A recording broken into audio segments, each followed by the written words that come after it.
Hello guys, how you doing? So here we are today, and let me just here adjust this audio. Today is a cool show because we're going to be giving away some stuff. I know you guys have been waiting for it. So finally, that's what's up. And here, I'm gonna just switch here to my brother. You guys can, he's gonna kind of explain to you a little bit how we're gonna do this, okay? Hi everyone and good morning. Yeah, so we have, we're happy that we're able to give away some gear. And we have 2 sliders, and we just have this little trivia, basically questions, and that regard trivia about Tom and our work, our past work, and so that's and yeah, I guess one thing we want to make sure is that anybody who's not interested in the slider, or is not sure whether you really need a slider or you already have a slider, but then maybe you should not participate. And also you will have to cover the shipping cost. So if you're not okay with shipping, then with covering that cost, then also it's better to let somebody else I mean, have a chance to win. We're going to be shipping from the United States, so just so you know, we can estimate your shipping costs. So we're shipping from the US. And this is just one of one of the many giveaways we're going to be doing, hopefully. So I don't know exactly what kind of stuff we're going to be giving away, but we'll be giving away more stuff. For instance, next week we're going to be giving away, simply because what we're giving away today are sliders. So I have one slider here from KMTV, and then I have another slider here from Fossey. And if you guys watch my unboxing video, you would have seen this. So this is like a fairly large size slider, and so this one we're giving away too. And there's another one from this company, but like a larger one that we're gonna give away next week. So if you're interested in these, then again, just enter. Otherwise, let other filmmakers that might actually need this, right? Basically let them have a chance to win this. Lucas, you wanna explain exactly how we're gonna do this, or? Well, it's pretty straightforward. I'm just going to throw out, so since we have 2 sliders, we'll have 2 questions. So first we'll go for I'm not sure whether we'll do the KMTV slider or the Fossey slider. Tom, we can decide that. We'll just throw out a question, and then you guys answer in the chat, right? Whoever is the first person to answer is the winner. So hopefully there will not be any confusion. And so we want to just make this process simple and hopefully fun. We want to reward people who've been following Tom for a while, so who are maybe more knowledgeable about his past work. Of course, if you have Google nearby, then and you probably do, then it might help your chances of winning. But yeah. That's always the case, but it's difficult nowadays. It's difficult to do a contest like online because people just pretty much just Google for the answer, right? Yeah. So anyways, yeah, like I said, once again, only enter, or basically answer this little questions that we're gonna think. And the only reason why we did it like that is because otherwise we just have to like randomly pick, and then we pick a name, then somebody's gonna be like, hey, you're favoring this person or that person or whatever. And it's like, we want to just really show you, it's like, at the end of the day, we just want to give it away to anybody here who needs it. So like I said, people who need a slider in this case, enter it, answer the question, and whoever's the first one, that's, I think, the most random way that you can get it. And then I have to clarify, because I can see some people are thinking that you need to submit the video to have a chance to win. No, that's not the case. No. It's just we never said that. Yeah, we have a trivia question, and then you just go, submit your answer here in the live chat on YouTube. Sorry, or as you can Facebook. Well, we have to do it on YouTube, Tom, because unfortunately, I didn't see who was first. Right? Oh yeah. So actually, so we have to do it. Let's clarify that. So if if you're watching on Facebook, because we are also streaming live on Facebook, then just so you know, if you actually want to enter, just switch to YouTube right now. I mean, whether you're on your phone or whatever, you can still do this. So just switch to things. So just go to youtube.com/TomAntos, and then you're gonna see there the first video, right? I'm going to share right now on Facebook this link. So just follow that link, and so people know. Yeah. Or let me just write on Facebook so people know. Okay.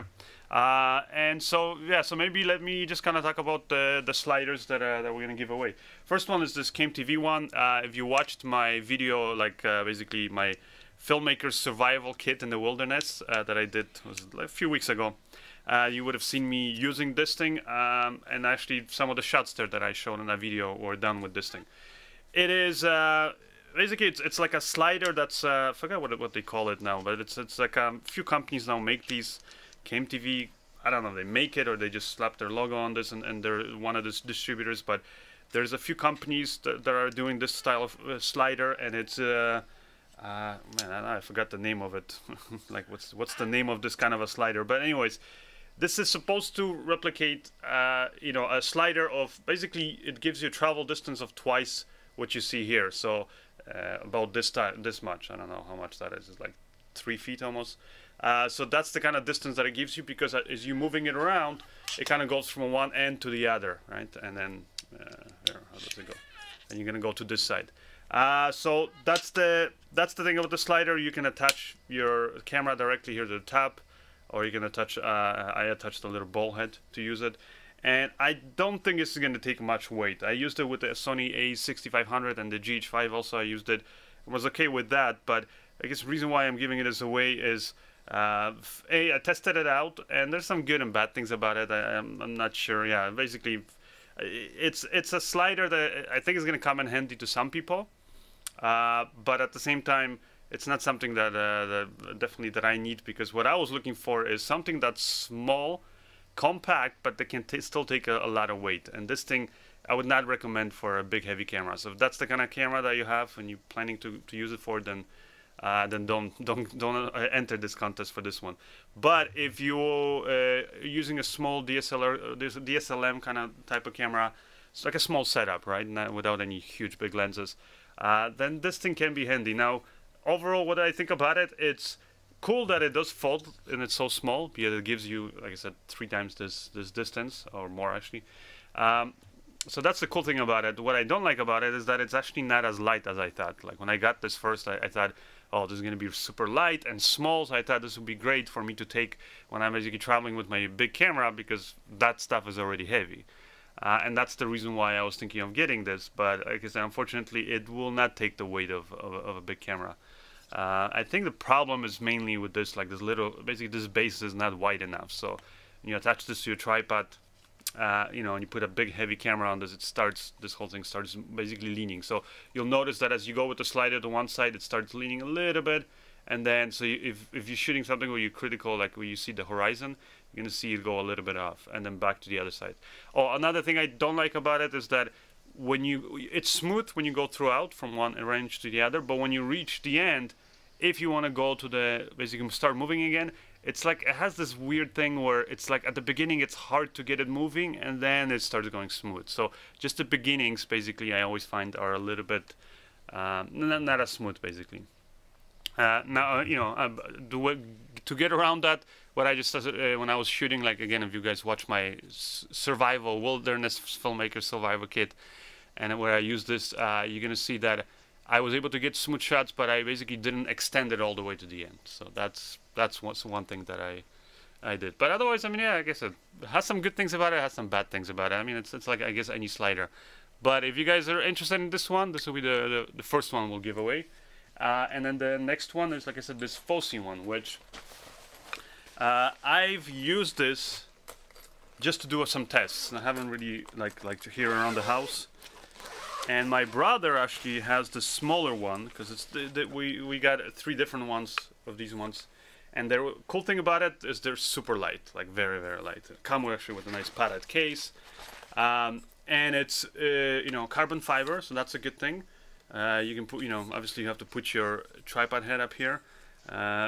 What I found is that, what's it called, is overall decent slider. Has these little, like, you know, little legs here that you can loosen them up and extend it, so you can put it down on the ground. You can put it on the what do you call it? Put it, you know, here on the tripod, obviously, or it also has attachments here on each side, so you can put it on like a light stand or just 2 tripods, right? And that's one thing that I would recommend, is because it's so light and the carbon fiber rods, and also this part here is metal, but I guess there's not enough support in there. If you're gonna put again a heavier camera, it starts flexing sometimes. Basically, these rods start flexing. But when I did test, when I put this on 2 light stands on 2 ends, then actually was stable enough where I could put my Ursa on it. So that's one thing to be aware of. Now another thing to be aware of is it comes with a little screw and like little accessories for this, but it's like it's just a manufacturing, I guess, mistake or whatever. The screw that they included in here is a 1/4-20, and I think they actually have a 3/8 inch screw there too for the bigger tripod heads. But the problem is that it's like a screw that has double threaded, so you can thread into the base, and then the other side sticks out, so you can thread it to your tripod. The problem with that is it has like a little washer, so meaning your tripod head will not actually sit flush against this rubber base, which you kind of want to, in order for this to be stable. So one way you can get around it is here, you can move this base and just basically just go to your local hardware store and buy a normal 1/4-20 screw that you can just thread right from the bottom, and then it will actually work. You can put your tripod head on top of it, so it will cost $1 or something. But that's one thing to be aware of. Otherwise, it's cool. It has these little bobble heads up here, so you can see if you're level, and it is very light, so that's a good thing. But like I said, in my experience, you don't want to just mount it on the tripod here. You kind of want to put a tripod on both ends or a light stand on both ends, so it's just more stable. Anyways, that's the slider from Fosse, and yeah, it's cool. Otherwise, it's, like you can see, it comes in the case and everything, so that's the good thing about it. So so I guess let's give away the first one, Lucas. Just a couple questions. So I guess I think that those were questions regarding the KMTV slider. Is it the KMTV folding arm slider SL02? Do you know the model? Model, yeah. I got this recently, so I don't. I mean, it's I guess the latest one that they have, but I have no idea. I don't know. And it's different actually. But just to kind of quickly say this, it's got a few different things here. Like it's got, which I wasn't quite able to figure it out. I guess there is a difference. One is a linear, it says. The other one's panning. So you, depending on how you attach it, one of them, the camera I guess doesn't rotate, but the other one, I think the camera rotates, so it stays thing. So you guys have to figure that out. Also, one thing is, it has this tension knob up here that you can tension it, and then that kind of tightens those cables inside it. I find if you don't tension it, then it goes a little bit smoother, but if you, at the same time, it's a little more wobbly at the same time. Whereas if you over tighten it, then it has a lot of friction, but it's not as wobbly. So I mean, that's, I don't know, or maybe there's something else you can do to, like, because it has other screws here, like you put an Allen key. So again, you guys figure this thing out. I just didn't have the time to figure it out, and I don't really need it. I have too many sliders, and it wasn't really useful for what I thought, so that's the reason why I'm giving it away. By the way, we're going to be, like I said, in the future giving away, I have more sliders like these, possibly giving away gimbal. I don't want to say anything, don't want to make any promises right now, just which gimbal, but yeah, just stay tuned. Because like I said, that's some of the stuff that that I think will be fun for you guys. So definitely, like I said, next week check back for another slider giveaway.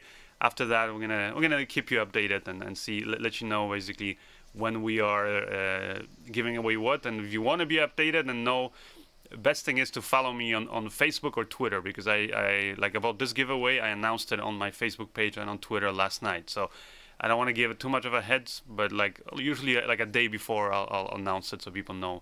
It's like, oh, okay, that's the show I want to watch, or you know, but hopefully you're watching the show every time. Anyway, so yeah, look at.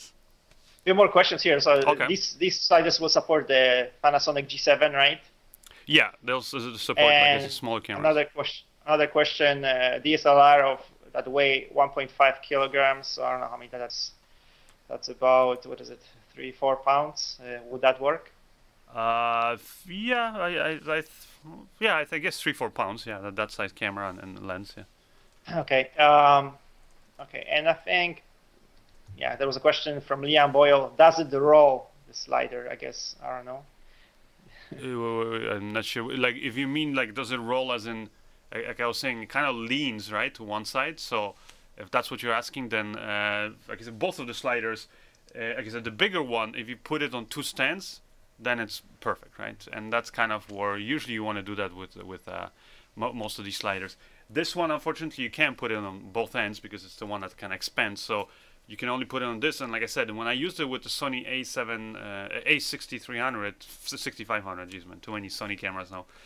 If you watch my video, you know, filmmaker's survival kit in the wilderness, you'll see some shots there that I have, like on a slider, and that's actually where I use this thing for a few of the shots. So it's like I said, it works. It just doesn't work in all this thing, and it doesn't work for me. Like for me, it's cool that it's small. If they could have made this like a quarter of the weight, that would be ideal, because then I could put it in my backpack and even take it on my Sony 6500. But you know, that's the reason why I got it. I got it because I thought it was small and very light. Turns out it's small but not very light. So that's the reason why. Yep. Any other questions? No, I think for the sliders, no. So we can move on. So we want to make sure. Okay, again. Okay, in terms of the. Okay, one thing. Yeah. So if you're not sure whether you want to. Or let's say it this way: if you really, really need the slider, then participate. Otherwise, you know, just please let other people, you know, win this. And the other thing is, yeah, make sure you are okay covering the shipping cost, and then it will ship whatever method you want us to ship, right? Yeah, and just Lucas, I guess I don't know. Maybe you can message whoever is like you is the winner to get. I don't know how you're gonna ask for their email or something, right? So I'll just look at based on their YouTube profile. So just make sure you check your YouTube messages. Yeah, and Lucas Antos, basically, it's the YouTube channel, is going to contact you actually about all the details for the shipping and all that stuff. Yeah, in the chat you can see my profile or username. And then the other thing is, Tom, in terms of like misspelling of the answer, like, do we want people to actually be? No. I mean, it's not getting so strict. We're not doing like some $1 million giveaway. It's like you know, some cool little filmmaking gadgets, and if you have the answer, just sing it. It's, you know, if you don't, whatever. But we're hopefully not making these answers so difficult. I don't even know what the question is. Lucas came up with the question, so. Oh, you sort of did. I think I changed one of them. Oh, okay, so here the first question comes, and which slider is it? Okay, so right now, it's if you want to answer this question, it's only for this slider. That's the smaller CAME-TV slider, the small but not so light slider. So actually, to believe it or not, this one is. I think this one's lighter actually. Even though this one's bigger, it's actually lighter than the CAME-TV one, because this one's pure like metal or aluminum or something. I don't know, but it's pretty heavy. But otherwise, it's cool that it's small. So this slider, whoever wants it, I guess answer to the question, like I said. So take it away. Yeah, so the questions, again, both questions will be about Tom's past work, right? We're talking about so a little tip. If anything, I can maybe give you tips as we're going and we're waiting for answers. No? Okay. I think it's pretty, stay away out of it. Let's see how it goes. Okay? All right, okay. I think it's pretty simple. For people especially who've been following you, I think it's pretty simple. But anyway, so the first question this is the contest for the CAME-TV slider that Tom just showed. Okay, so the question is, what was the title of the first feature film that Tom Antos directed? Okay, yeah, not the film that I just worked on, but the one that I directed. Yeah. Yeah. First film Tom directed, and we produced it. I was in it too, filming. Let's see if we get. And it's been many years ago. Years ago. See, that's what I meant by giving tips. You can help people in that way. Yeah. Let's see whether anything is coming. There is a trailer actually of it on my YouTube channel. I'll give you guys a tip of that. It's a feature film, right? So it's trailer is there. Well, I'm just waiting for the answers to come in, but obviously there's a delay between Yeah, I know. The YouTube feed, so let's see how that goes. The Breakfast Club, no. Top David Dos Dallas, no, that wasn't me. As famous as that is, but. Close. There was one that I still don't see it. I see the name. Oh, yes, there it is. Okay, yes, Jonathan Cortailo. Yeah. Jonathan Cortailo.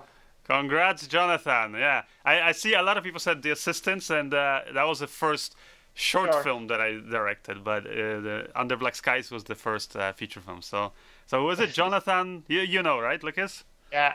So it's good that I didn't ask. It's good that the second question is not what was Tom's first short film, because then that would be not good. Yeah. And I was thinking about it too. So okay. So anyways, Lucas. Let me just make a note of the name. All right. So Lucas is gonna get in touch with you, Jonathan, and What else? And then, yeah, I guess now let's give away. So, Jonathan, congrats. You got this KMTV slider. Actually, and let me know once you get it, what you think of it, you know, and all that stuff. Just you know, like I said, I'm kind of curious to see, like I said, what you end up using this actually for. And actually, it has this other thing here, too. I don't know what this thing is. I don't know. It has a whole bunch of features. But I just didn't have time to really play around with it. Anyways, here's the next slider we're going to give away. So, like I said, the carbon fiber one. Pretty cool, but like I said, you probably need two stands on it or something to use it. And it's a company, it's a brand new company. They don't even sell these products yet anywhere. So they just approached me, asked me to kind of test it out, which I did. And now I really have no use for these sliders because I have too many sliders in my studio. So giving away this one, the Foci carbon fiber slider. So Lucas, I guess I'm gonna let you take it away again. What's the next question? And again, guys, remember this one. Now you're entering for the second slider, all right? And one question also, because some people join us late or missed. We are shipping from the New York area, so from the US, not from Canada. Yeah, and if somebody is here like locally in the area, or you know, if I'm here, let's say, and I can meet you guys up, then I'm more than happy to, like, you know, have to pay for shipping costs and nothing. Just meet up and I can hand you the thing and we can, you know, meet up and say hello to each other. So if somebody's here on the you know, New York area, East Coast, all right? Yeah. Anyways, Lucas, yeah. So the question, okay, hold on. Okay, so what is the title of the music video and the song, right, for that music video that Tom directed for and shot for Anna Sison? And this music video was filmed in New York, because Tom has shot more than one video for Anna Sison, but this one was filmed in New York, and it's for artist Anna Sison. It's a music video. So what was the name of the music video and the song? Okay. It's the same, right? All right. So yeah, it's actually I didn't know about this question. It's going to be a good question because I'll just tell you guys, it's a little catchy in the sense that you can just go on my YouTube channel, right, and just look for it. But I did more than one music video for her, so I'll just tell you that much. So the one that was done in New York City, yeah, that's a good one. And if you watched, it's more recent. Yeah, we have a winner, the Endeavoring family. Yeah. Oh, okay. So Endeavoring family. So the answer was Never Broken. Oh, and I see right away there was like a whole bunch of answers, and unfortunately, guys, you guys are late. So who's the first one, Lucas? Because I missed here. The Endeavoring family. Oh, that's the name of the channel. Okay. Yeah. All right. So congrats, Endeavoring family. Here's the thing: the slider you guys are gonna get. So again, Lucas will get in touch with you guys about arranging the shipping and stuff. So if you guys like these kind of giveaways, again, we're doing another one next week for another of these, you know, carbon fiber sliders. So join us next week for the show. And as always, just join us for the show because hopefully you like the show. We try to find like interesting topics to talk about, showcase your work, which is what we're going to do next. We got a whole bunch of cool submissions. So submit your work, guys.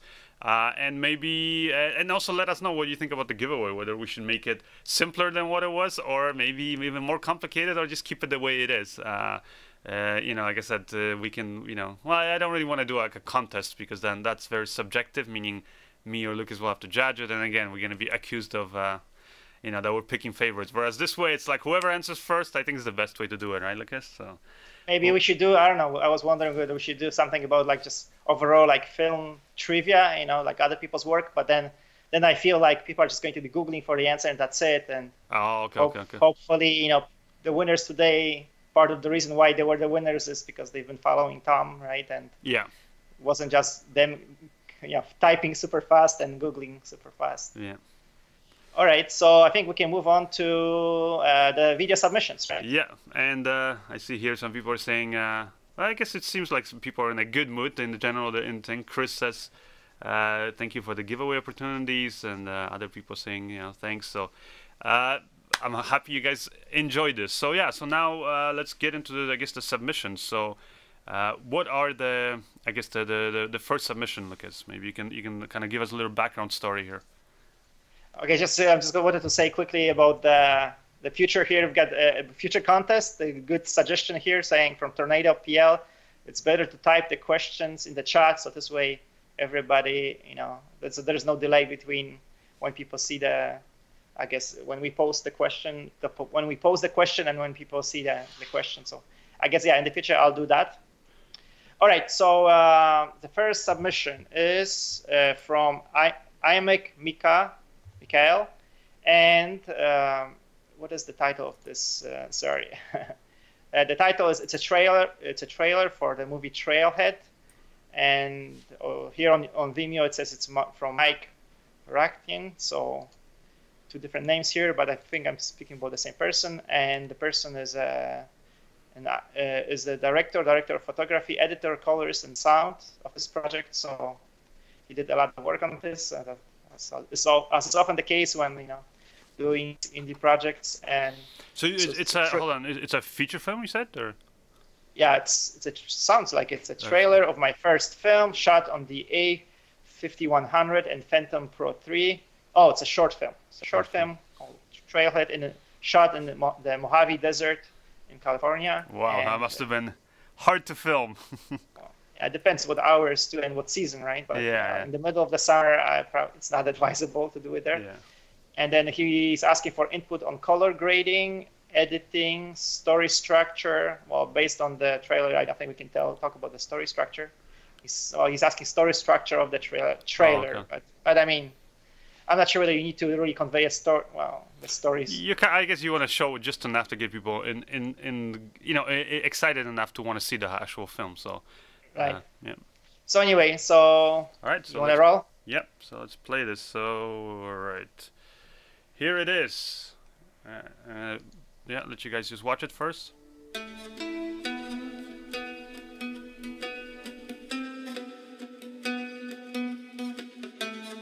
The high desert.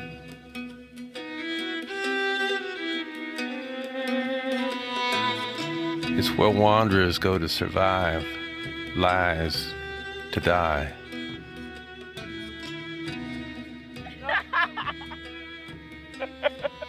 And the normies got no business being. Turns out she was cheating on me while I was coaching her son's team. What is it? Hikers. Hi. Hi. Where y'all headed? Kickapoo Canyon. Where are you guys going? All the way to Mexico. Any advice? Just have fun. Okay. Me too. All right, I'm gonna leave. You can have your space. I'm doing this with or without you. It's a compass and the map. The knife. Hey guys. What are you doing? I'm done with her. She seemed nice enough, man. Come on. In my country, we killed a bitch. Must have gotten after her. Silva! Such an obedient man. What a lucky girl.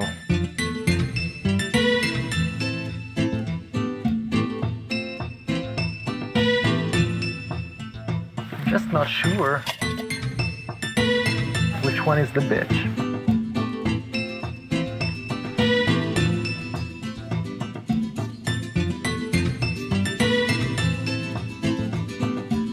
See somebody up near that peak. Just one person? Well, let's hope the 2 lovebirds worked it out, huh?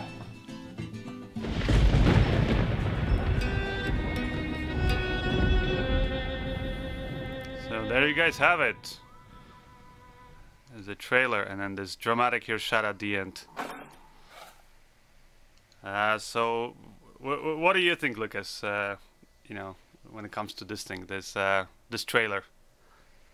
Yeah, I mean, it looks interesting, especially for me, since I like locations like that. I'm a hiker. I like to hike, so that's part of the It's funny reason. because that was the first thing I was thinking about. It's like, oh, Lucas is gonna like it probably because of the hikes. I like hiking. I don't know if I like hiking in the desert, but that's a whole other thing. Yeah, but I mean, in terms of the visuals, it looks great. But again, I guess I'm biased. But I think everybody would enjoy like this natural location like this, and like just going out there in a remote location. I mean, it's so difficult. So you have to be. It's a big. I admire you for doing it. Doing this project. Going out there and. Okay, I was gonna ask. Yeah, I admire you for just the hike, or I guess the filming itself would be. The filming, the filming, right? I mean, I filmed. impressed. It was a couple times where I was filming out in the desert, but One time in particular, I remember it wasn't even a long shoot. It was only one day in the desert, in just outside of Los Angeles, and it was, you know, it was working in a feature film. It was decent, you know. We had nice catering and everything, but you know what? It was just one of those days where it was like everything. My throat was drying up. I just, you know, and when you're in that condition, at least me, it was hard to think, hard to be creative, because all I was thinking is like, oh God, I just want this day to be over.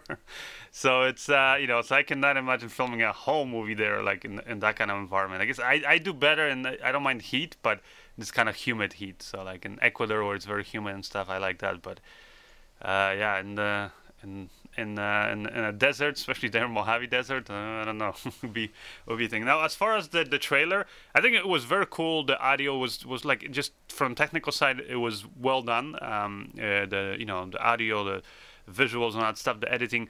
For me, just the story, getting to, like, you know, you were asking in your submission about, I guess, what we think of the story structure in terms of the trailer.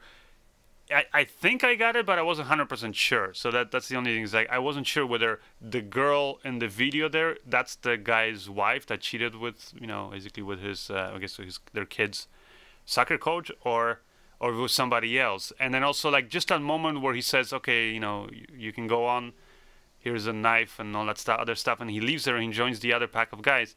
I was like, I wasn't sure 100%. Was there a disagreement? Like, why did, like, I would have just shown a little bit more, like, okay, what happened there that they decide to split their ways, because it kind of seemed sudden and I didn't quite get it. So that's the only thing. I wasn't 100%, but I'm just kind of assuming that the guy and the girl are the ones that are having the relationship problems, and then he ends up leaving and joining the other hikers, and then I thought it was very interesting and how the trailer changed moods when the guy goes, you know, says, you know, and where I come from or whatever, in my country, we'd kill the, you know, the bee or whatever, you know, I don't want to say it, but you guys get things. So that's when, yeah, that's what I found, like, that it picked up like a rate, you know, like the pace, I guess. It just made it more interesting, kind of made you want to find out, oh, so what's gonna happen now, right?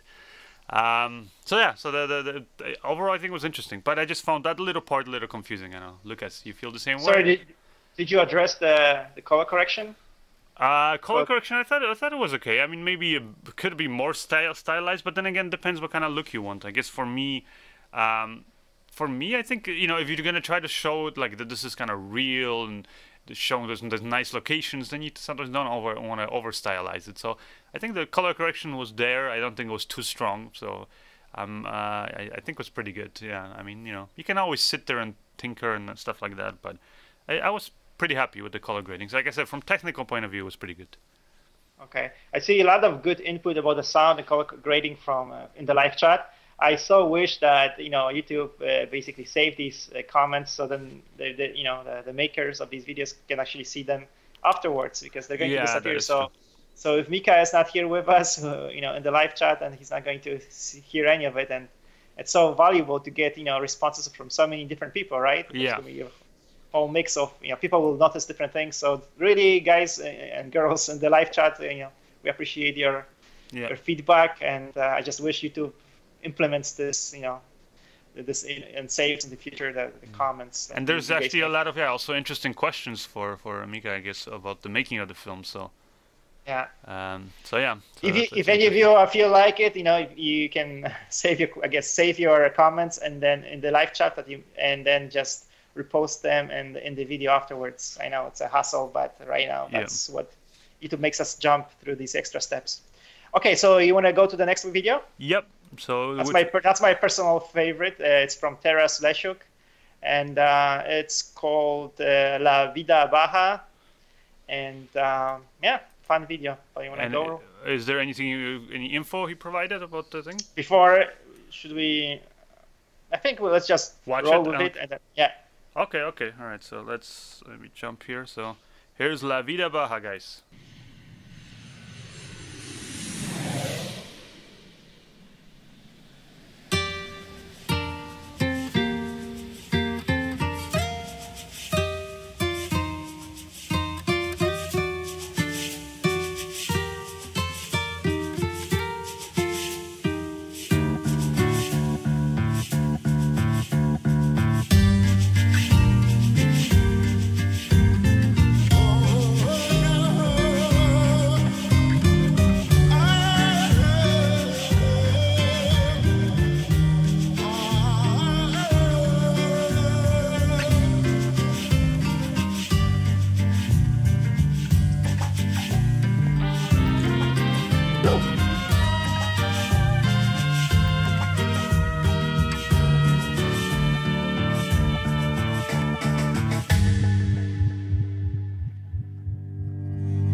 So, Lucas, maybe you can give us your feedback first, or I know Sure. it's your favorite, yeah.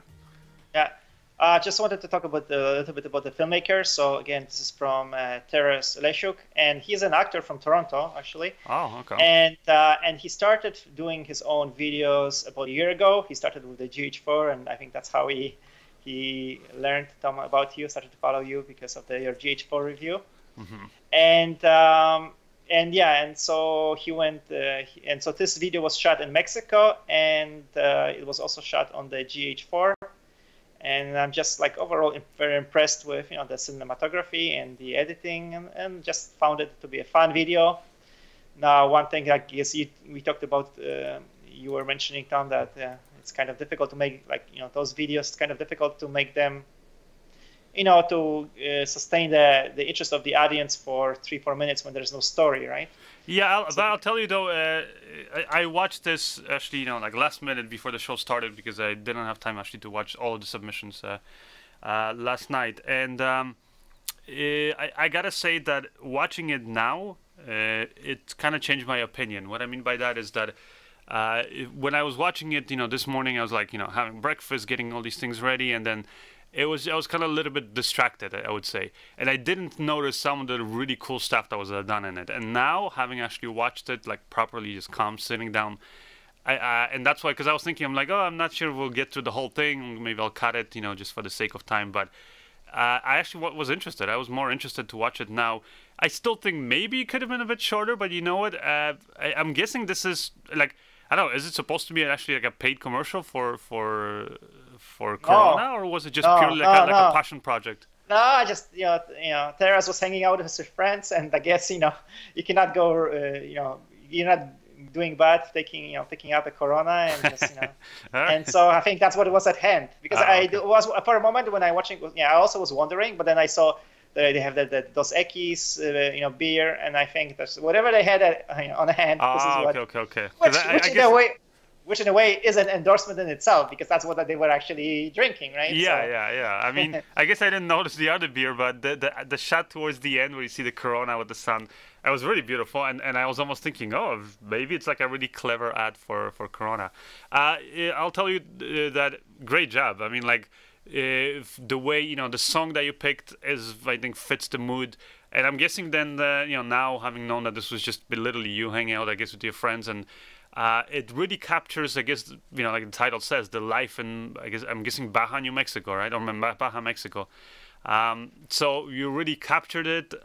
You really, made it feel fun, and little things that I guess spotted on now before, when I was kind of distracted, I didn't even notice all of those things, is that I really liked was how you did the time ramping. So jumping in and out of like kind of speeding up time, and also how you use that for transitions, or even how the little transitions, like for example when the water splashes and then you zoom in and you kind of turn around and it switches to close up of the feet. Like those little things, it's what makes the video, like instead of just cutting there, you went that extra basically mile, and you spend that the time doing that. And I think that's what makes videos like that really work. And just overall, like the timing of the edit, the shots that you captured, and then everything, like everything about it, the color correction. I think that's why I was asking if it's like a Corona commercial, because I would not be surprised if this was like a paid project, because if you haven't gotten paid by Corona, you should be, or by or should have at least gotten at least some. Yeah. At least some free beers, no? Like or that. A pack or two of beers, at least. Or you could even go with this video, like, I don't know, maybe that's why you did it, I think. But if you haven't thought of it, like, literally go to the Ministry, of Tourism in Baja, Mexico, and ask them, right? That's for the province. Like, I know every province usually in Mexico has, like, some kind of tourism dollars. So, and I would not be surprised they'd be willing to buy this off of you, because it's like a perfect advertising, I think, for.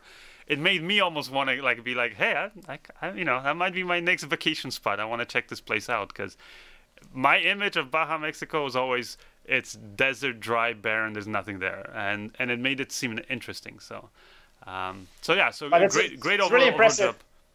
job. It's really impressive that within a year, Teras has such skills and.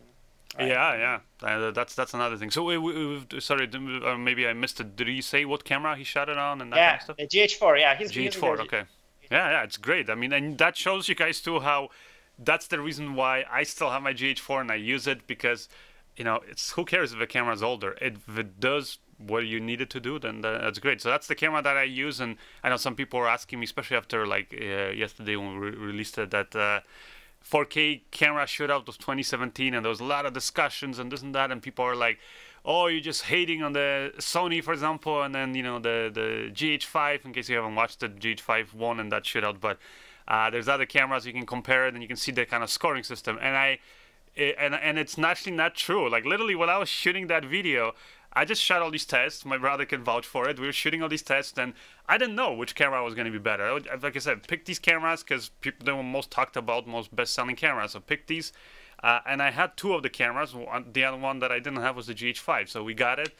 And like I said, I was shooting all these tests, but I was kind of thinking, you know, because that's the last camera that I bought for myself, that I spent my own money on, was the Sony a6500, and I was thinking to myself, oh, you know, it's the latest camera, cool little, you know, 4K, but a tiny form factor, all that stuff. And I basically, like I said, was thinking that that's the camera that's gonna win.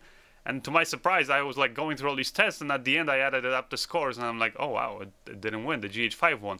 But like I said in the video, it doesn't matter, because at the end of the day, the camera that's best for you is the camera that you have access to, and that does what you need it to do. And some different people will care about different features because of that. So the GH4 is still my camera. The GH5 I actually don't own. I had it, but which was so funny to see these comments saying, "Oh, you just like you love your GH5 camera. That's why you picked it as the winner." Yeah, that's the only camera. Yeah. And if people don't know that, I don't even own that camera. I had it as a loaner, and I had to send it back. So I could have bought it, but I decided to buy the Sony a6500, regarding of the fact that these tests came out the way that it did. So, like I said, it's like at the end of the day, you know, whatever camera you have, and like I said, I still love my GH4. I still use it. And as you can see, you can do some amazing work with the GH4, like work that's relevant right now that could be shown, I think, commercially and all that stuff. So, so great job, yeah, great job on this video.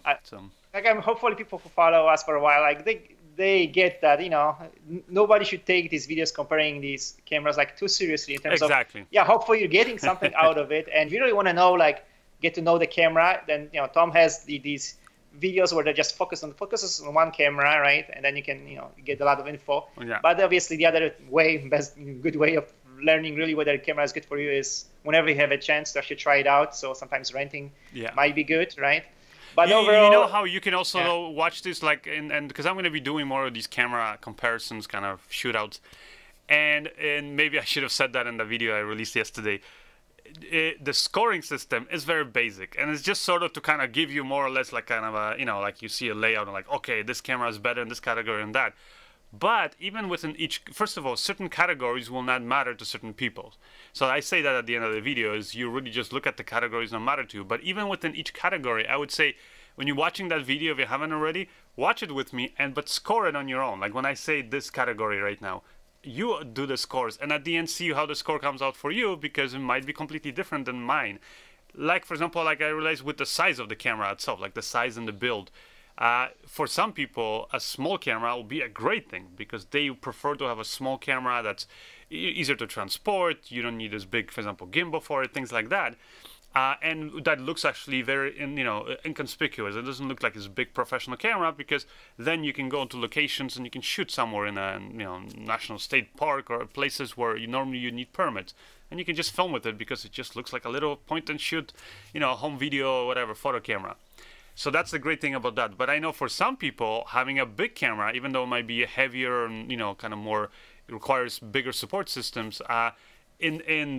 Because just the fact that it's a bigger camera and looks more professional to people who are not filmmakers, that actually might be a better thing. So that's why even in a simple category like that, you can never really judge it and say bigger is better or smaller is better, because it depends on what you're after, right? And like I said, sometimes I've literally taken a bigger camera to some jobs simply because I knew I was gonna, I can impress the client more, get more money and all that stuff, because I look more professional. So it really all comes down to it. Whereas other times I took a smaller camera because I just cared about having most portable camera. So, yeah. And I guess the other you guys should add up the score yourself, yeah. Yeah, but I always say, like, pros, professionals. I don't think a professional will argue with anybody in terms of what is the best camera, right? Like, everybody has a preference, and some people just stick to one type of camera just because they're familiar with it. But for a professional to say, no, this is the best camera is really unprofessional, because then you're really not considering giving a chance to other equipment, because things change and so on, and you have to be open-minded and you know, it's just, and you know also as a professional that for different types of jobs, projects, you'll use different tools, just like, you know, a mechanic or anybody, like, so you have to, so if you are a professional, then, you know, I wouldn't expect anybody like that to be arguing about what is the best camera. It's fun, like for fun, we can have a discussion and compare, but it's nothing more than just having fun with, you know, with camera gear, which is, because we all get excited about camera gear and so on. Yeah. All right, I think it's time to move on to the next one, the third submission. So this is a mini documentary. All right. And it's from Johnny Bravo, submitted by Johnny Bravo. It's his documentary, and it talks about well, let's just, I think it's just okay, it's a little longer. It's 11 minutes. I probably won't get through the whole thing, but yeah, we'll just show people. So all right, here it is.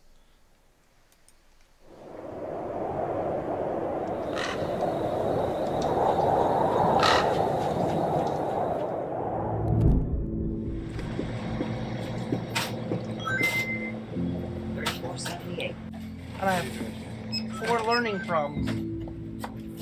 268. I still do everything like regular people do, just have a little bit of, you know, difficulty. Hey guys, this is the place I live in, my condo. I'm about to show you, these are where my peacocks live. They are annoying, they make stupid sounds all day, keep me up all night. I don't know how I sleep with them. This is Jason, and an inside look into the struggles of his everyday life.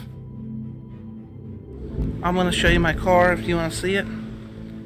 The Acura TL 2008 with the 20-inch rims, which is really, really nice.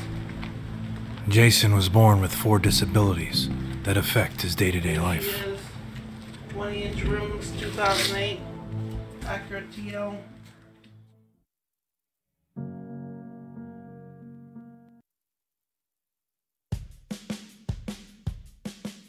My name's Sorry, advertising on YouTube. I gotta skip it.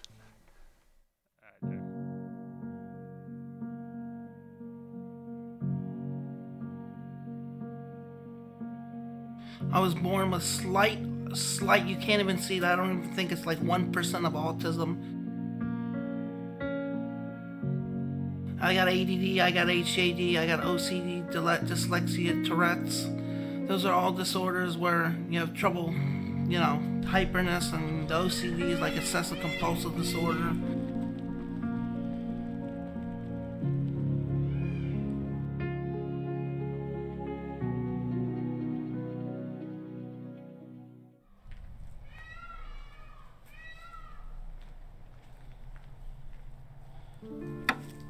This is Jason's home. He spends most of his time here, pondering, thinking, how to fight the battles that are buried within himself. I struggled in school typically, had trouble in school keeping my grades up because of my so-called difficulties. So I'll let you guys watch the whole thing, because it is you know, like I said, it's 11 minutes long, and yeah, and the links are provided so you guys can watch it. Just kind of quickly talking about it, what I thought, like when I first watched it, to me it from technical point of view, again, everything's nicely done. I think the colors, how they're kind of a little muted and kind of like dull on the brownish kind of side, I think they're well done. Beautiful shots, like on the slider you saw it there, or some gimbal shots, or gimbal or Steadicam, I'm not sure, but like stuff where he's running. Just, you know, the lighting, like these kind of close-ups up here. I think cinematography is on point. And the sound, actually, I really like the sound, like the little clicking of the clock and things like that. It really makes you kind of, you know, I think puts you in the right kind of emotions. But for me, what I found is, and again, it's just me, my opinion. So who really cares? I guess everybody's gonna have. We all have opinions, right? So everybody's gonna have their own. And to me, I found that it was just a little bit too negative at the beginning, just from a story point of view. It was like, I understand you're showing somebody with the struggle, and but it's so negative that it almost made me not want to watch it after like a minute. I was like kind of thinking, oh god, it's just gonna be like so depressing, the whole thing.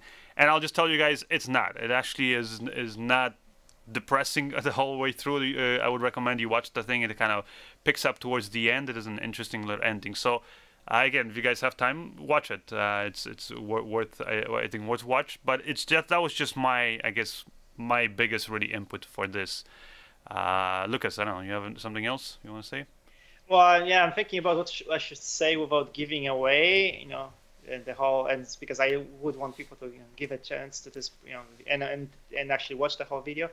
I think because I'm looking at the comments here, people are saying that, yeah, it's actually, it did affect them, like emotionally, it was working for them, and it was pulling on their heartstrings. Here Lee Young is saying, and yeah, and so sorry for interrupting. Yeah, I also think that works beautifully. I'm not saying you shouldn't have done it. I'm just simply saying maybe there should have been a little bit of like a hint of like, hey, there's like a, something's gonna change here. Like there's something, because basically it shows to me like this guy has a really difficult life, and then that's it. Like it doesn't show me like right away like a little hint of, but maybe there's hope. Maybe there's something, and there's actually something that, I guess you could say, inspires him and changes things. So again, without giving away too much, but the thing is that it's, I don't know. That's, again, it's easier said than done. I know it's a hard thing to do. So, but yeah. So yeah, I guess I'll say this, that, so yeah, emotionally, like, it was working for me. I was feeling it. I was feeling the video, and then I was waiting for this moment to arrive, right? That you kind of and whether it happens in the movie or not, I guess you watch it and decide for yourself. But I guess, it needed to go into the next gear or next phase to really, to finish that, to complete that story. Yeah. And whether it did or not, yeah, just watch it and decide for yourself. Yeah. But otherwise, yeah, I think otherwise, great job on like especially just from a technical point of view as a filmmaker. And I think that's really where I can best give my opinion, because at the end of the day, an opinion about the story is, like I said, it's, some people will be like, hey, you have to be in the right mood too, right, to watch something like that. Like if you're in the mood and you want to connect with something like that, then you're gonna think. But let's say somebody's already in a, let's say, really depressed mood and they want something to cheer them up, definitely that's not a film to watch. I don't think so. So again, I mean, overall, just even going back to the video from Mexico made by Tyrus, and how you perceive the video, that's actually wanted to say is like, it's a big thing how we perceive things, is what state of mind we are in. Because we are, let's say, in a rush or not ready to watch something, and then we'll watch it and say, no, it's horrible. It was horrible, right? Exactly. Yeah, so it really depends on your. So that's why it's so subjective, and in terms of getting feedback about your work, in terms of the creative part, because technically, technical people will usually give you good feedback about technical aspects of the videos, of videos. But creative, it's like you want to pull, you want to get a lot of opinions, right? Yeah. That's one thing. And then the other thing is, even that, though, you have to keep in mind that sometimes person's opinion about your work might change just because of their state of mind, right? So also, like, just remember that. Yeah. Okay, so the next video is from, okay, so this one is called Shades of a Crayon by Dhano Nicol, and it's again a mini documentary. So let's roll, Tom. All right.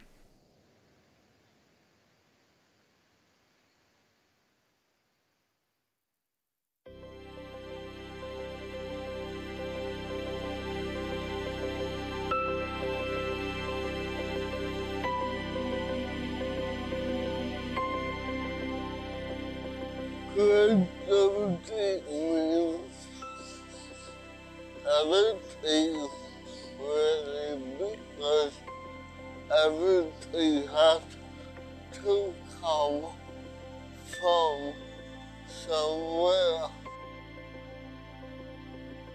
I feel very serious about what I do as a creative person.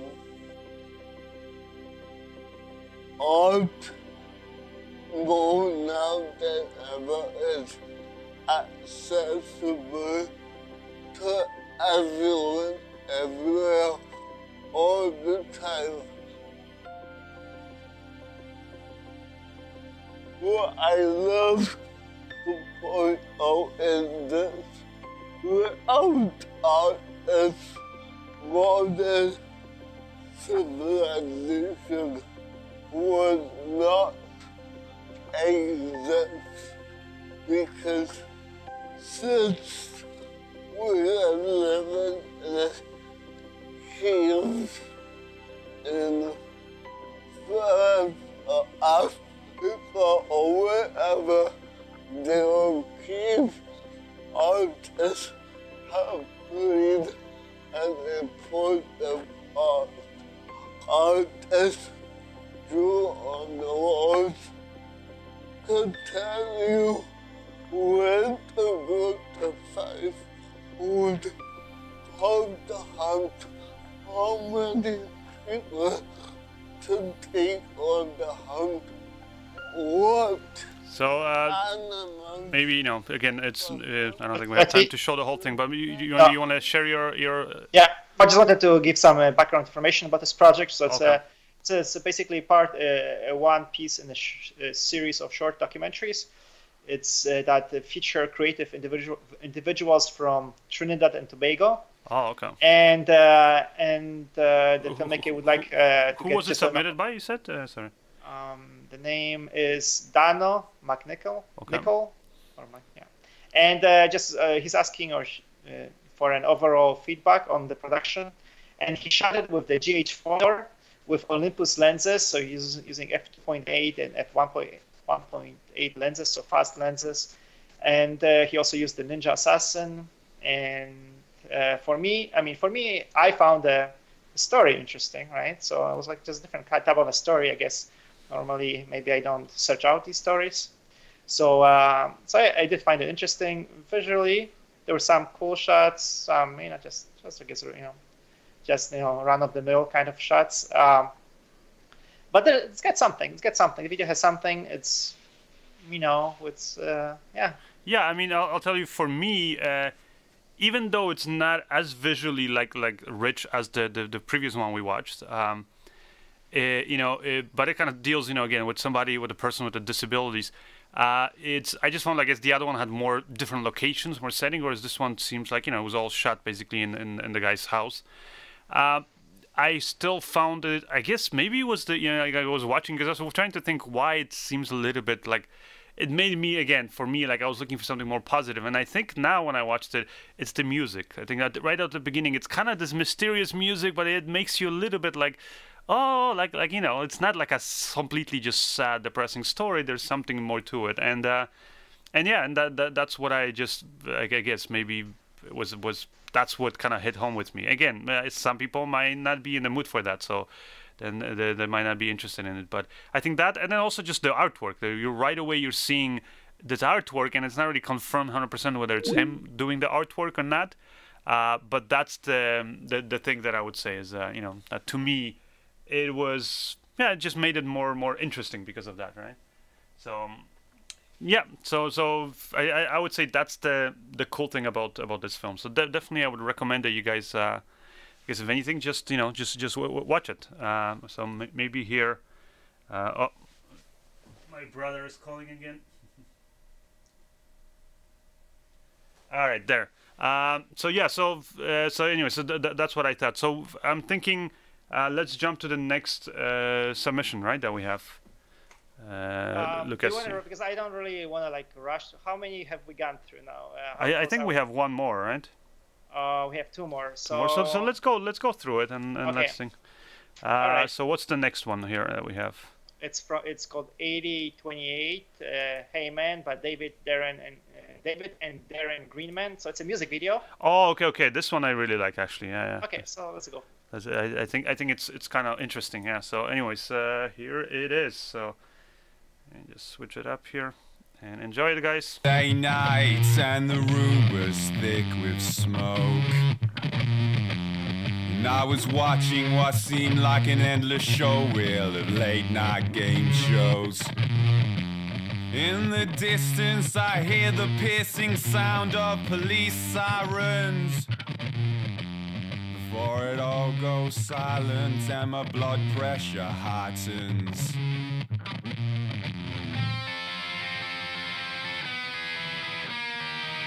And as the TV goes black, I retract from my position and I think and listen. If they break through the door, I'm ready, I won't miss them. So maybe I'm gonna kind of skip forward to here. I want to show the kind of the shots that I think are more interesting here, so that you guys kind of see. I mean, you'll kind of see right away that as you see this shot, it's very reminiscent of like SimCity, right? Or like basically like this kind of a comic book thing. But definitely like these shots here, or these ones, I think they're beautiful. Like these performance shots, I'm guessing were filmed on some kind of a chroma ski, green screen or blue screen. And then they have some 3D there animation, and otherwise it's like these 2D drawings, and looks very, very thick, and like has that kind of a comic book look. And I think they nailed the look, right on there. So I think from that point of view, it's done really well. That rain, the color grading on the live action footage, and how they combined it with the like that cityscape there. And even just cool angles here, like that kind of angle there of the car tire, and then here where it's kind of black and white, but it has some, like the yellow door. So like all those little things, I think it's very stylized, but it has a very cool look to it, I think. So right away makes it look different. It and it doesn't give away this way. You're not really even sure what kind of a budget was this, really ultra low budget or high budget or whatever, because it's so stylized, right, that it creates that kind of a look. So I think that was done well. For me, what was lacking was just the editing. I felt like the editing needed to be, I don't know, like sometimes the song is very, like I said, afterwards picks up, it's like heavy metal, and I just felt like sometimes maybe the editing could have sped up too, or changed the pacing a little bit. So that's one thing for me that I just felt. What about you, Lucas? Overall, okay, so I wanted to just throw in a little bit back information. So it was a low budget, SimCity style music video. So yeah, that was the look they were going for, SimCity. And it was shot on the Canon 600D or T6i. That's depending where you are, it's called different things. But the camera is I was just yeah, I mean, it's a very nice video. I think with music video, big thing whether you enjoy music video or not is whether you like the song. Well, yeah. And the first minute of the song I liked it, and after that it was like the music was not quite for me. Okay. So then that's why I started to enjoy less.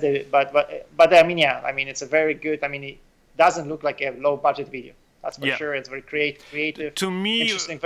Just watching it now, like on a slightly bigger screen here, I can see that it's the only place where, like from a technical point of view, where I would have fixed it is sometimes the chroma wasn't pulled out 100%. Like you're getting a bit of the noise there, but also like when there was a close-up there with him sitting on a chair, you could see that red there is kind of has like this flickering, meaning you can kind of see through that chair a little bit. So that's the only thing is if you have a chance of doing another video like that, just kind of make sure when you pull out that chroma key that you do a better job basically. But otherwise, yeah. Because like I was also thinking about the fact that we got so many effects here, and the fact that they shot on a camera, on a very affordable camera. It's not the Canon T6i. It's got it doesn't have the best quality. It's in HD, not 4K, and then it's got a bit.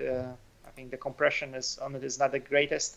So so what do you think about doing? I mean, what do you think about doing effects on a footage like that? I know you worked. I mean, for years we did it on Canon 7D, which is probably similar camera, right? No, you can do it, and like I said, when I was watching it right now, they could have done an even better job. It just takes more time because you sometimes gotta split the shot into a few different basically pieces, and then pull out key individually because you might have background noise and things like that. But yeah, it's doable. So it just I would have just said that's the only thing. Sometimes the key you wanted to pull out like a perfect, nice, clean key. And it's more difficult on footage that was shot at that camera. Anyways, let's jump to the last submission because otherwise we keep on delaying this. This is a short one. Desde, sombras, right? Teaser trailer, and it's for what is it? For a feature film? I believe so. Yeah. Let me look at the background information. Let's roll, and then. So let's watch it, and then yeah, we'll give you guys the info about it. Okay.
So, if you know, just asking, like basically, I guess judging this from a technical point of view, there's some, you know, nice shots. There's another shot there at the end that they kind of show that, you know, if anything, you guys can watch the whole trailer. But to me, basically, for a teaser trailer, especially, I feel like it's interesting, but like I'll tell you guys that it's just too long. Like, it's not enough material for the length, even though it's only a minute. What is a minute? Or no, actually almost 2 minutes. So it's definitely too much. Like I said, too much material, or too long for the material that you have. So that's the only thing I would have said is, I think if you condensed the edit of this, made it just way quicker, like literally 30 seconds, that would be a perfect teaser trailer. Maybe even less than 30 seconds. Because like I would cut out that one aerial shot at the beginning, go right away, like quicker to that shot where you see the guy's kind of close up of his face, then you see the hand there, like those kind of things. And even that Bible quote at the beginning about the devil, I mean, first of all, it's in Spanish, so I mean, you know, I guess if it's aimed for a Spanish audience, then they'll understand it. But that could have been something that's like in a trailer. You don't want to just spend screen time on just text like that. If you want to do it, either do it as a voiceover or put the text over the video so you have some interesting visuals. Because you right away, teaser trailer, you want to get the audience attention, like, wow, okay, wow, that's cool.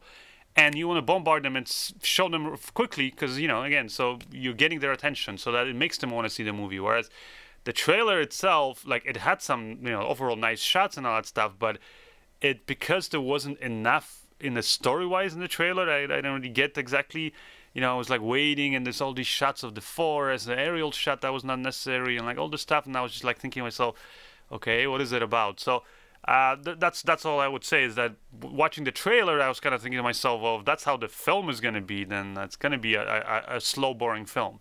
And maybe that's not the case. Maybe the film is great, and there's definitely some nice shots, nice cinematography. I would have just condensed the trailer. You really kind of want to think, and especially, like I said, that opening screen with the text, just either have a narrator deliver it while you're showing cool visuals, or show it over some cool visuals, like the text. So. But anyways, that's my thought. Lucas, any quick final thoughts before we finish? Final thoughts. Just wanted to give some background information up here because there are some, actually, the filmmaker César, and he's in Mexico. Yeah, he had some questions for you. So he said he did this teaser. He wants to do a feature film. He loves horror movies, so. And the movie he's going to shoot it on the Ursa Mini 4K, not 4.6K, because he could not fit it in his budget. Okay, so this isn't actually a trailer of an actual film. It was just like done on spec kind of thing too. Yeah, kind of, yeah. So yeah, and then this was shot on the Blackmagic 2.5K in RAW, and he's basically saying that he's got. Sorry. It's like, what do you think about him? I guess shooting on 4K instead of the 4.6K Blackmagic. And also is asking about the resolution. That's kind of weird. The resolution is 4000 by 2160. So is it noticeable, the aspect ratio, to which I would say no. No, I mean, won't make much of a difference. Just a little bit slightly different. And so basically, like, I mean, what is he losing by shooting on the Blackmagic Ursa Mini 4K instead of the 4.6K? And do you think it's going to? What should he be careful with in terms of shooting, you know, a horror movie? If I think, you know, the shots look well, like well done. So that I don't know if there's much of a thing. I'm actually right now, I guess after the trailer, there's his other YouTube videos popped up, and I can see his RVA Films demo reel, I guess, and there's some behind the scenes of how they got some of these shots. Actually looks pretty interesting, but yeah, I mean, the shots themselves look nice. It's just it's more to do with the editing. And when it comes to resolution, I mean, it's kind of like, even, you know, like, you know, sometimes people get like upset of like, why doesn't matter if my camera's 4K or this and that, and yeah, and at the end of the day, like, even the review I released yesterday of best 4K cameras, it's the only reason why I put it in there is because otherwise I could include a million other cameras, but I just kind of had to like separate and say, okay, kind of 4K right now is the standard, even though it's not even a standard for showing. And that's what I'm saying is, like, 4K or 8K people are shooting now. It doesn't mean that you're shooting that high resolution because you're going to finish in that. Most projects are still finished in 1080. And I think 1080 looks great on a big screen. You know, we've all seen big movies like, you know, whatever, like Titanic, or, you know, something more recent, I guess, like, you know, I don't know, any of the big budget films that are pretty much, most of them are finished in 1080 or 2K, which is almost the same thing. And so the reason why you're shooting higher resolution than that is, well, I'm actually going to do a whole video. I'm thinking maybe I'll even do a live show about this, talking about resolutions. But when you're shooting 4K, you're not really shooting 4K. You're shooting because you have each image sensor, like the array of pixels on it is debayered, meaning it's you basically have certain, you know, basically little spots that collect different information. So one will be responsible for the red spectrum of light, one will be for the green, and one for the blue, right? And they're kind of, you could say, interweaved. One, you know, basically is like this, then there's a gap here, and there's another one is a gap. So meaning, if you actually look at each color channel, none of them are actually shooting 4K. So what the computer has to do is it kind of has to interlace and come up with those gaps, and based on the colors that it collects and things. So basically, long story short, when shooting 4K, you're not actually shooting 4K. You know, that's why, like, for example, when Auray came up with their camera, which was the like the first one, right? Auray Alexa, which was a 2.8K, something like that, resolution. The reason why they came up with that is because when you actually calculated how many pixels they were really capturing for each color channel, then which was actually less than 2.8 whatever, it actually came down to basically produce a really, like, an actual pixel to pixel 1080p image. But that's the reason why their camera was actually shooting or capturing that and then just down converting right away to 1080, because then they actually got a perfect 1080p image. So if you're considering going to 4K or 4.6K, why do people go to 4.6K? It's because it gives you that bit of extra resolution, so that if you were to ever wanted to finish in 4K, it's going to look a little bit better, but it's still not a real thing. I mean, I think you'd have to be shooting something like 5.6, I think, K, to really get a real pixel-to-pixel 4K image. That's the reason why some people are jumping now to 8K, because they want to be able to finish in 4K. So, yeah, long story short, I wouldn't worry too much about the resolution, especially in a horror film. You're going to be doing a lot of stuff with probably like blurred visions, or you're going to be softening the image, applying some kind of filters, and then all that resolution goes out the window. So really worry more about, like, aesthetically, creatively creating a nice image, something nice that's, you know, to look at. And even if you finish in, you know, 720, I mean, as long as you have a nice looking, like, creatively composed shots, that's all that matters, right? And I think in here, for this kind of horror thing, those close-up shots, you know, the makeup, the actors, like, you picked, everything, I think it creates the right mood, the sounds. It's just, to me, it was just the edit was too long. So I would say spend more time in the post and the editing. So. Now, in terms of those two cameras, the big difference is the dynamic range, right? That's why many people opt for that camera. Yeah, maybe not exactly. Not so much the resolution. But if you're shooting a horror, a lot of times it's going to be dark at night, so you probably don't even need that extra dynamic range. So. Okay. Yeah. All right, guys. So I think that's all. So hopefully you enjoyed the show. And for those of you who are interested in submitting videos for review, there is a way to do this on our website. If you go to the contact tab or the Filmmaking Times live tab, then you can see the links there. And yeah, thank you for joining us. And join us, I guess, next time for more, I guess, interesting shows, but also more giveaways too. So, and congrats to everybody who won. Anyways, bye. Yeah. Thank you. Bye.